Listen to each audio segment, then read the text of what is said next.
నా పేరు తిరుపతిరావు అండి శేషం. నేను ఎన్టీఆర్ జిల్లా outsourcing housing department employees union ప్రెసిడెంట్ని. మేము అవుట్సోర్సింగ్ ఉద్యోగులమే. మేము గత ఎన్టీ రామారావు గారు స్థాపించినటువంటి ఈ యొక్క corporation housing department outsourcing employees మేము. అయితే అప్పటి నుంచి కూడా మేము ఆ తర్వాత ఈ యొక్క డిపార్ట్మెంట్ నమ్ముకొని సేవలు అందిస్తున్నాం. మాకు టైంతో పని లేకుండా నైట్ అనగా పగులనగా టైం అనేది లేకుండా మేము పనిచేసి సేవలు అందించాం హౌసింగ్ కార్పొరేషన్కి. ఆ తర్వాత అప్పటి నుంచి కూడా సేవలు అందిస్తున్న మాకు చాలీచాలని జీతంతో మేము జీవనం సాగిస్తున్న మా కుటుంబాల్లో ఎలుగు నింపినటువంటి శ్రీ నారా చంద్రబాబు నాయుడు గారు ఒకేసారి 2017లో ఒకేసారి మాకు 15,000 రూపాయల జీతం అందించి మా కుటుంబాల్లో ఎలుగు నింపారు. ఆ తర్వాత అదే జీతాలతో కొనసాగుతున్న మాకు ఆ తర్వాత నెక్స్ట్ వచ్చినటువంటి గవర్నమెంట్ వైసీపీ గవర్నమెంటు మమ్మల్ని పక్కన పెట్టేసి మాకు వచ్చేటటువంటి బెనిఫిట్స్ అంటే ట్రావెలింగ్ ఛార్జెస్కు ఎఫ్టీఏలు కానీ అలానే మాకు ఆఫీసులో అంటే మా డిపార్ట్మెంట్లో ఉన్నటువంటి బెనిఫిట్స్ కానీ అన్నీ కూడా నిలిపివేసి ఆ యొక్క సచివాలయం వారికి సచివాలయ ఇంజనీరింగ్ వ్యవస్థకి మా యొక్క పనులన్నీ కూడా అప్పచెప్పి మేము కష్టపడుతున్నప్పటికి కూడా మా కష్టాన్ని ఎక్కడా కూడా గుర్తించకుండా నా 2 కళ్ళు సచివాలయం అన్నట్లుగా సచివాలయం ఎంప్లాయీస్కే బెనిఫిట్ చేసి మేము ఎంత కష్టపడి ఆఫీసులో పనిచేసి ఎంత కష్టపడి ఏం చేసినా కానీ ఆ యొక్క పనులన్నీ కూడా క్రెడిట్ మా యొక్క సచివాలయ వ్యవస్థ ద్వారాగానే జరిగినాయి. వారి వల్లే మేము బెనిఫిట్ పొందినాం, వారి వల్ల ఈ యొక్క అభివృద్ధి జరుగుతుంది అన్నట్లుగా చూపించి మా క్రెడిట్ ఎక్కడా కూడా బయటికి రాకోకుండా అసలు మేము ఉన్నామని కూడా హౌసింగ్ డిపార్ట్మెంట్లో ఎప్పటి నుంచో సేవలు అందిస్తున్న వర్క్ ఇన్స్పెక్టర్లు ఇటు ఐటీ చదివినటువంటి వర్క్ ఇన్స్పెక్టర్లు కానీ ఇటు క్వాలిఫికేషన్లు ఉన్నటువంటి వీళ్ళని ఉన్నారు అనేది ఏమాత్రం డిఓల్స్ కానీ అటెండర్లు కానీ హౌసింగ్ డిపార్ట్మెంట్లో ఈ డిపార్ట్మెంట్ ఉంది అని కూడా ఏమాత్రం గుర్తించకుండా పూర్తిగా మమ్మల్ని నిర్లక్ష్యం చేసి మాకు వచ్చే బెనిఫిట్స్ ఏమీ రానికుండా ఆ 15,000 రూపాయలకి ఏదో మా పైన ముష్టి వేసినట్టుగా 3,000 రూపాయలు పెంచి ఆ 3,000 రూపాయల్లోనే మమ్మల్ని గడపండి అన్నట్లుగా ఆ నిత్యావసర ధరలు పెంచేసింది. 3,000 రూపాయలు పెంచింది, డబల్కి డబల్ 6,000 రూపాయల మందం నిత్యావసర ధరలు పెంచింది. ఆ యొక్క 16,000 ఇప్పుడు 16,400 రూపాయలు మా యొక్క అకౌంట్కి వస్తుంది. 18,000 రూపాయలు వస్తుంది టోటల్గా.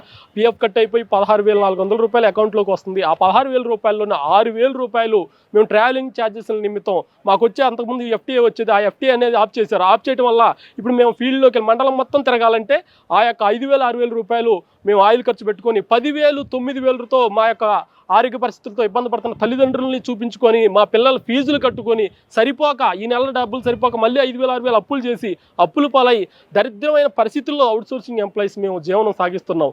ఇక అప్పటి నుంచి చంద్రబాబు నాయుడిని కలిసామండి. చంద్రబాబు నాయుడు గారికి మా యొక్క సమస్యలన్నీ కూడా విన్నవించుకున్నాం.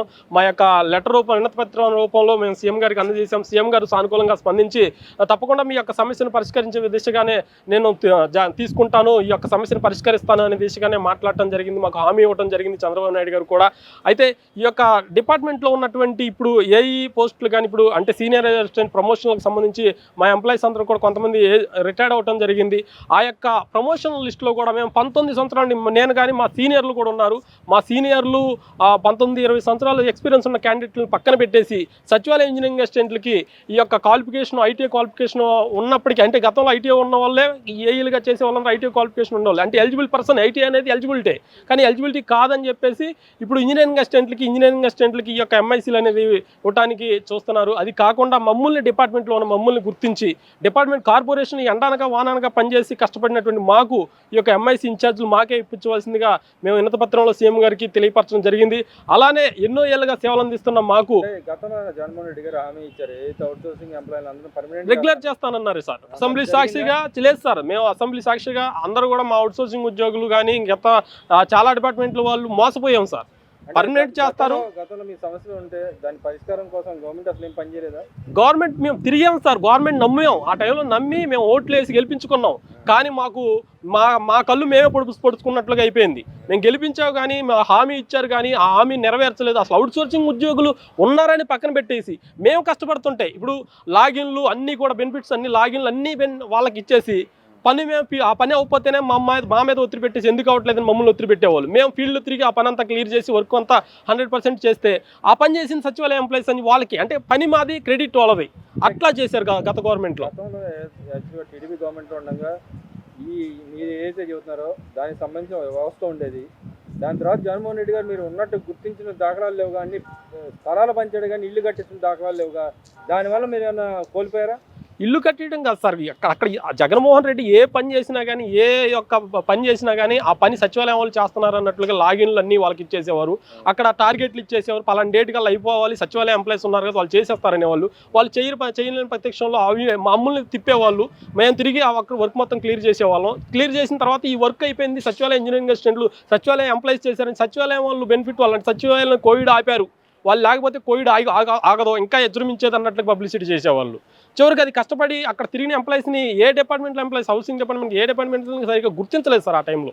సరే, ఆ గవర్నమెంట్లో ఉండగా వేల ఉద్యోగాలు, లక్షల ఉద్యోగాలు ఇచ్చాయని చెప్తాను, నిజంగానే ఇచ్చారు ఆ టైంలో? సార్ వాలంటరీ ఉద్యోగాలు ఇలాంటివన్నీ ఇచ్చేసి అవి ఉద్యోగాలు అంటే అది ఎంతవరకు అంటే నాకు తెలిసి దానివల్ల జనం నష్టపోయారేమో అనిపిస్తుంది సార్. ఎందుకంటే చదువుకునే ఒక ఎంబీఏ చేసినోడు లేకపోతే డిగ్రీ చేసిన వాళ్ళు, పెద్ద పెద్ద చదువులు చదువుకున్న వాళ్ళు కూడా వాలంటరీ జాబులను పెట్టుకొని అవి నమ్ముకొని మంచి మంచి జాబులకు ప్రిపేర్ అయ్యే అవకాశం లేకుండా, అంటే ఇదే దాంట్లో ఉండిపోయి నష్టపోయి ఇప్పుడే ఇప్పుడు వాలంటరీ జాబ్స్ లేకపోయి ఇప్పుడు అర్థమవుతుంది, అరే మంచి మంచి జాబ్స్ మనం పోగొట్టుకున్నాం దీంట్లో ఉండిపోయి. 14 లక్షల ఉద్యోగాలు ఇచ్చారంట, నిజంగా ఇచ్చారా? 14 ఉద్యోగాలు అంటే మీకు ప్రత్యేకంగా చెప్పనవసరం లేదు, నాకు తెలిసి వాలంటరీ జాబ్సే ఎక్కువగా ఉన్నాయి సార్.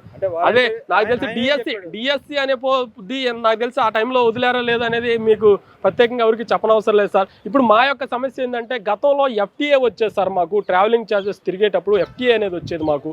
దానివల్ల మాకు ఒక 3,000 2,000 ఎఫ్టీఏ వచ్చేది. ఆ 3,000 రూపాయలతో మా జీతం ఉండేది, కొంచెం ఆ ఎఫ్టీతో ఛార్జీలు మనం ఉండేది. ఇప్పుడు ఆ ఎఫ్టీ రావట్లేదు సార్, అది రావాలి.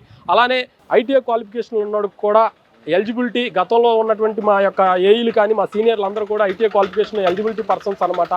ఐటీఐ చదివినటువంటి వారికి కూడా సీనియర్టీ 19 సంవత్సరాలు ఈ డిపార్ట్మెంట్ నమ్ముకొని ఎండా వాన అనుకోకుండా నైట్ 9-10 దాకా కూడా ఉద్యోగాలు చేసిన టైం ఉంది. అంటే అన్ని సేవలు ఒకసారి ఆలోచించండి సార్.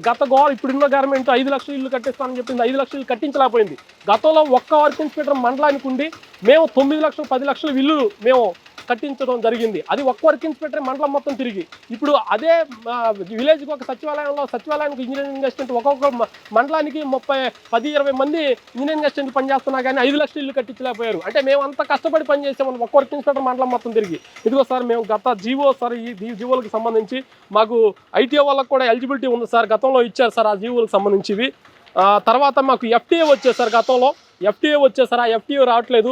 అలానే జూనియర్ అసిస్టెంట్లు సీనియర్ అసిస్టెంట్లు టైప్గా కూడా మా డిఓల్ని కూడా ఇచ్చేవాళ్ళు సార్, అది కూడా ఇప్పుడు మాకు వర్తింప చేయట్లేదు సార్. దయచేసి అవన్నీ వర్తింప చేయాలి. ఐటీఓ క్వాలిఫికేషన్ ఉన్నవాడు కూడా సీనియర్టీని బై వేస్ట్ చేసుకుని మాకు ఎంఐసీలకు ఇన్ఛార్జ్లకు ఇవ్వాలి, మమ్మల్ని గుర్తించాలి. అలానే మమ్మల్ని రెగ్యులర్ చేయకపోయినా పర్లేదు, కనీసం కాంట్రాక్ట్ పద్ధతిలో కన్నా మార్చి మాకు ఉద్యోగ భద్రత కల్పించాలని మేము సీఎం గారికి వినతిపత్రంలో తెలియపరచడం జరిగింది. సీఎం గారు కూడా సానుకూలంగా స్పందించారు.